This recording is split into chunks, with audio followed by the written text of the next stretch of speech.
A minha formação no sentido acadêmico foi toda feita em letras, né? Sou uma filha do Instituto de Letras, licenciatura, especialização, mestrado, doutorado. Então, sempre houve uma, digamos, uma destinação muito clara para mim do estudo da literatura e até mesmo que eu viria a ser uma professora de literatura. Mas o destino escreve, né, por umas linhazinhas tortas, muitas vezes, e em paralelo com esse estudo acadêmico, né, mais formal, eu tinha uma experiência em teatro, uma experiência como atriz desde a adolescência. Então é como se a minha formação de teatro, que foi feita em paralelo, era uma formação empírica, era uma formação nos grupos amadores, né, sem nenhuma preocupação de que aquilo viesse a ser uma profissão mais tarde. Era prazer.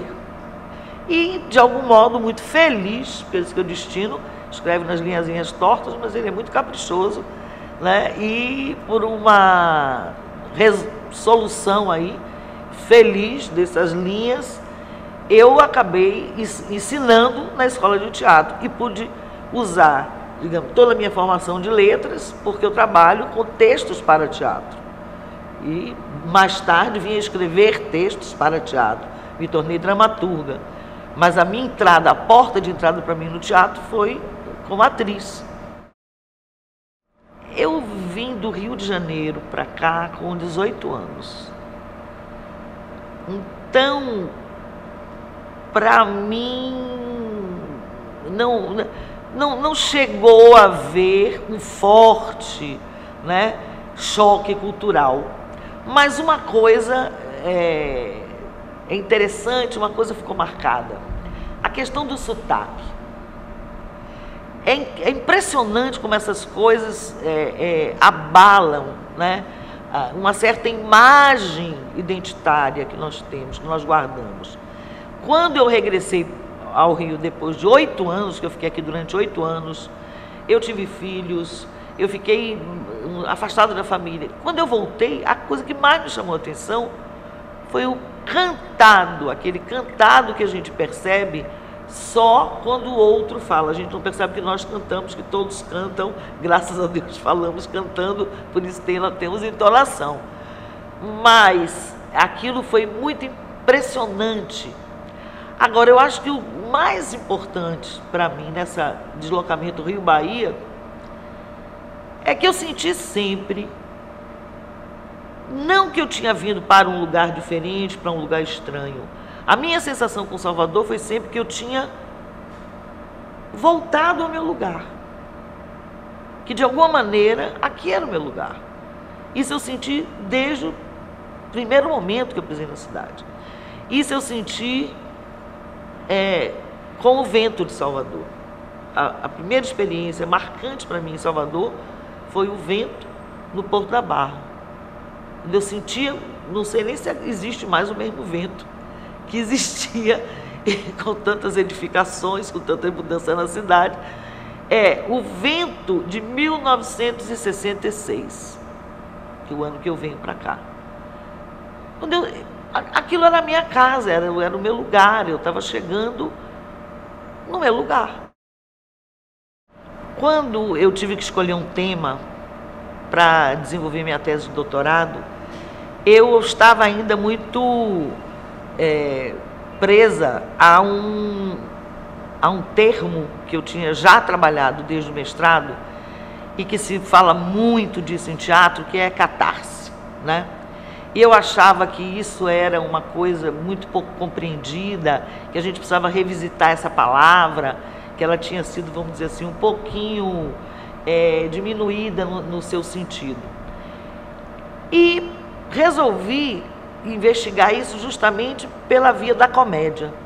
Por quê? Porque me parecia que todas as vezes que se falava desse envolvimento do espectador, desse efeito catártico, né, que o teatro, e não só o teatro, mas que a dramaturgia está no cinema, na TV, né? Hoje a dramaturgia se espalha em muitos meios.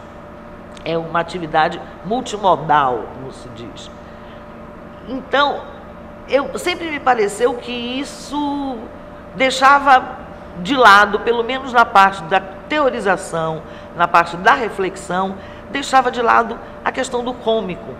É como se o cômico fosse uma prática, né, que valesse por si mesma, mas na hora da reflexão séria sempre era, eu não digo nem só a tragédia, mas aquilo que se pode chamar de dramaturgia séria, né, que era o objeto de estudo. Então eu resolvi me dedicar a pensar essa questão da comicidade, né, e que, claro, que vários estudiosos já se incumbiram também, já se preocuparam com essa questão do cômico, mas ela continua sendo um desafio para todos nós.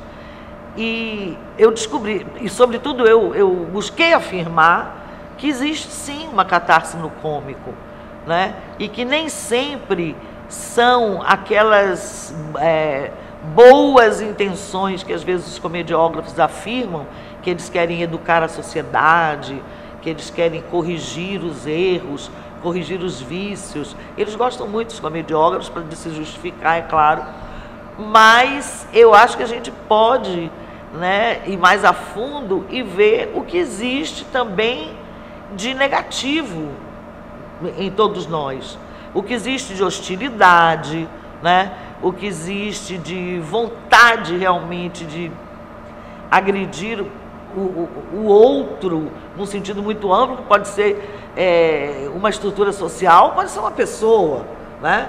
Aí depende muito do que está, digamos, o satírico, principalmente, o que o incomoda. Então, eu acho que esse estudo da comédia abriu para mim portas para entender um pouquinho mais, não só sobre o cômico e seu funcionamento, mas também sobre aquilo que a gente chama de natureza humana, que é algo ainda tão obscuro para todos nós, né? E eu acho que a comicidade lança luz sobre isso um pouquinho, por esse lado escuro. A gente tem costume de associar a comédia com alegria, mas não é necessariamente isso. O riso que vem do cômico é um riso que, na verdade, percebe contrastes, percebe deslocamentos, e ele precisa ter na sua, digamos, na sua base exatamente esse elemento da malícia, esse elemento que eu já disse, da hostilidade. E é preciso encarar isso e para poder compreender a catarse cômica. Acho que existe uma exploração, às vezes muito bem feita, né? Outras vezes nem tanto, dessa facilidade com que o público acorre para a comédia. Eu não vejo nenhum problema em que exista uma predileção pelo cômico, né? Se é que isso é verdadeiro. Porque, veja, nós não temos pesquisas, nós não temos levantamento de dados confiáveis para dizer que sim, que efetivamente o público prefere a comédia. Porque quando foi que nós tivemos uma oferta, ao mesmo tempo, de peças sérias, vamos dizer assim, e peças cômicas, que nós pudéssemos aquilatar, que nós pudéssemos medir isso? Então, há muito impressionismo, digamos assim, nessas afirmações de que o público realmente prefere a comédia. Isso não está provado, nem que isso é falso, mas isso não está provado. Eu acho que existe um trabalho realizado em 1996, chamado A Casa de Eros, que eu escrevi o texto e José Posse Neto fez a direção. E esse trabalho comemorava 40 anos da Escola de Teatro. Ela foi fundada em 56, então em 96 estava completando 40 anos a nossa casa, a qual nós chamamos a Casa de Eros. Por quê? Porque Eros Martim Gonçalves foi o primeiro diretor, foi o fundador da nossa escola. Então fizemos essa homenagem à Casa de Eros e cada ato dessa peça correspondia a uma década. E eu começo pelo exemplo da Casa de Eros, porque foi sempre um caminho, né, em que eu me senti mais à vontade, mais confortável nessa escrita para o palco, que é o caminho de trabalhar de maneira muito próxima, muito cúmplice com os diretores. Quase que todas as produções nasceram de conversas, de projetos conjuntos com algum diretor, em que eu me encarregava do texto, né? Mas era um texto já, ou seja, não era uma coisa feita num gabinete para alguém que depois possivelmente fosse encenar, mas era alguma coisa já nascida, pensada para um espetáculo, né?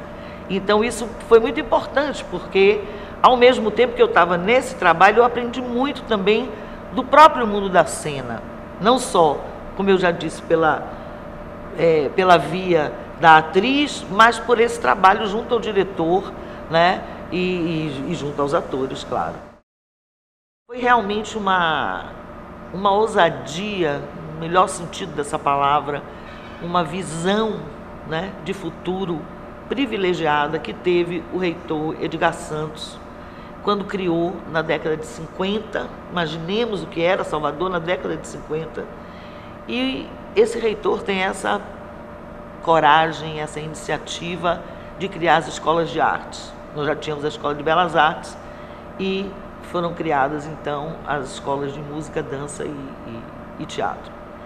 E, sobretudo, porque Edgar Santos chama para, digamos, a gerência desses espaços nomes da maior importância, pessoas que realmente deixaram o trabalho, fizeram seguidores. Então, nós tivemos essa sorte, nós tivemos esse privilégio de ter um Kohreuter em música, né? Janka Rudska em dança, em teatro, Martim Gonçalves, esse homem espetacular, né? Que deixou seguidores. E falando especificamente, por exemplo, no caso de teatro, nós tivemos toda uma geração continuando esse trabalho. Nós temos Nilde Spencer, né? Que daqui a alguns dias vai ser, inclusive, objeto de uma tese de doutorado. Eu vou estar na banca discutindo uma tese de doutorado sobre Nilde Spencer, o que é uma felicidade para todos nós, né? Nós temos um Carlos Petrovich, Dulce Schwabacher. Então, é um time de pessoas. Eu falei dos que já se foram, né? Mas vários outros que estão aí, um professor de interpretação como Arildo Deda, que é uma coisa preciosa. Nós temos uma professora como Sônia Rangel, né, que milita em cenografia, em interpretação em várias áreas. Hebe Alves, diretores, né, que nós tivemos, o próprio José Paulo Neto, que eu já citei. E então, pessoas assim da maior importância. Em música nós sabemos também que Kohreuter deixou aí seguidores importantíssimos, né? Convivi com vários deles, é difícil às vezes a gente lembrar todos os nomes, precisaria ter uma pesquinha, uma cola, mas assim, nós fomos extremamente felizes e sobretudo nessa herança que vai sendo passada dessas pessoas, né, que fizeram os primeiros tempos das escolas de arte, mas que deixaram esse trabalho e que passaram não só conhecimento, mas entusiasmo para essas gerações que vieram depois.